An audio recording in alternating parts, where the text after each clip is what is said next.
একটা জিনিস খুব দেখতে পাই যে যাদের ভিতরে ভারত বিদ্বেষ তাদের ভিতরে পাকিস্তান প্রীতি, যাদের ভিতরে পাকিস্তান প্রীতি তাদের ভিতরে ভারত বিদ্বেষ। এরকমটা কেন ভাই?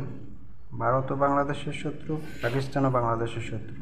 ভারতও ৭১-এর সময় হয়তো তারা সাহায্য করছে, কিন্তু ৭১ পরবর্তী সময় আজ পর্যন্ত তারা আমাদের সাথে অন্যায় করে যাচ্ছে, আমাদের এক প্রকার শোষণ করে যাচ্ছে, এবং এই যে শোষণ, তার জন্য তারা নিম্নতম অনুতপ্তবোধ তাদের ভিতরে নেই।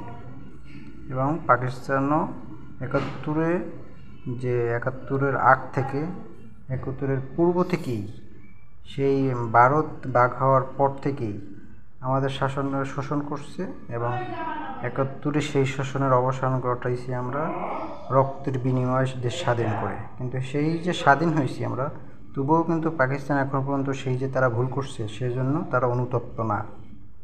সুতরাং আমাদের মধ্যে এই জিনিসটা কেন? যারা পাকিস্তানের প্রীতি তাদের ভিতরে ভারত বিদ্বেষ, যাদের ভারত বিদ্বেষ যাদের ভিতরে, তাদের ভিতরে পাকিস্তানের প্রতি প্রেম ভালোবাসা। এটা কেন? আমরা তো স্বাধীন সার্বভৌম একটা রাষ্ট্র, আমাদের নিজস্ব দেশপ্রেম থাকতে পারে না? আমাদের ভিতরে এই দালালি মানসিকতা, এর পাশ আঁটবো নয়তো ওর পাশ আঁটবো, ভারতের পাশ আঁটবো নয়তো পাকিস্তানের পাশ আঁটবো, ভারতের দালালি করবো নয়তো পাকিস্তানের দালালি করবো। এই দালালের জাত কেন আমরা ভাই? আমরা মানুষ হইতে পারি না ভাই?